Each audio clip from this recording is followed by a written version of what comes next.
Welcome back to the channel. Today I have from Banggood the Eachine TX805S. And this is how it came to me. Thank you, Postal Service.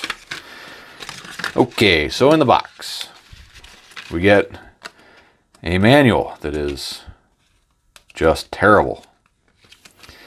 Piece of packaging, a little chunk of foam, the VTX, a linear antenna, and a right angle MMCX pigtail. This is a MMCX connector style VTX, and just some of the specs on this VTX is it'll take 7 to 24 volts input, and it has pit mode, 25 watt, 500 milliwatt, 1 watt, and 1600 milliwatts, or 1.6 watts of output power out of something this big. And that's probably why there's a heat sink on it, because this thing has got to get super toasty. And just for comparison's sakes, here's a Unify for size comparison right there.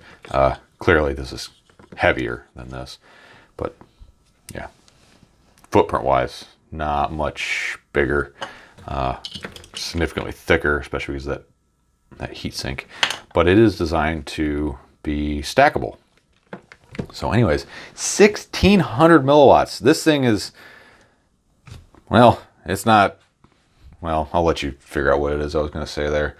It does have smart audio. It has a 5 volt output for your camera, if you so choose to use that.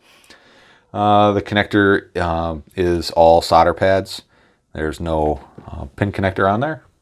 Obviously, you can tell. And it weighs about 11 grams without the antenna. Let's see what it really weighs. And I'm sorry, you're probably not going to be able to see that. Maybe. There we go. Bring it up a little bit. And change that to grams, and it weighs, yeah, look at that, 10 grams. And with the pigtail, 15. Or with the linear, 11. And just for comparison again, the Unify is 6. So the Unify is quite a bit lighter, but I think that Unify is only up to 25 milliwatts. I could be wrong. I'm not sure. But anyways, so this is, let me fix that exposure. This is really, really powerful. It does have an onboard microphone, so you can get that juicy audio from your quad, screaming into your ear if you're one of those people.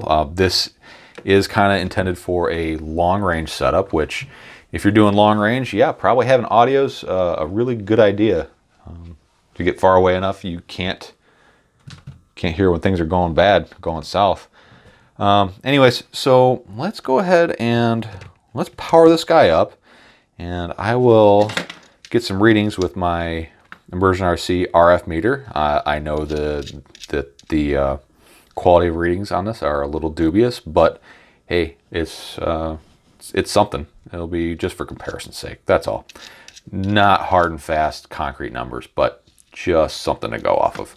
All right, let me hook this up to a power supply, and I'll be right back.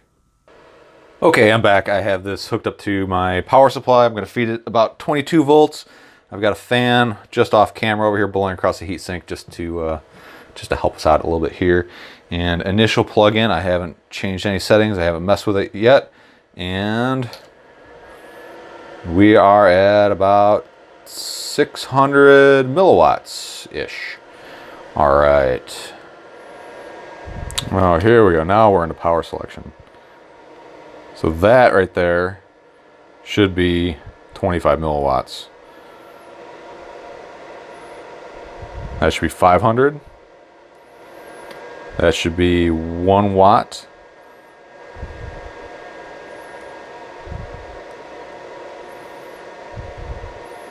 That should be 1600 milliwatts. So about 775 watts of output power at 1600 milliwatts.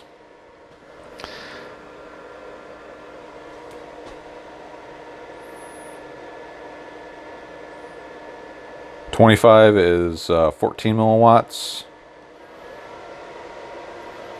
500 is 400 milliwatts. 1 watt, we get about 525 milliwatts. And 1600 milliwatts, we get about 775 milliwatts. All right, so let's see what our power consumption is. It's about 0.3 amps at 20 volts. All right, and let's see. Yeah, that is quite toasty. All right, enough of that.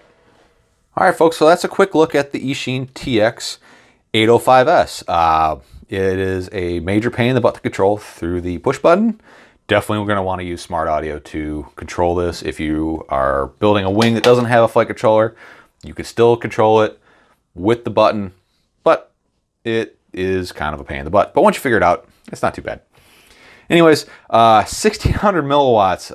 You may want to check your local communications laws, or whatever you call it in your country, to see if you can use that. And if you can't, do not use this.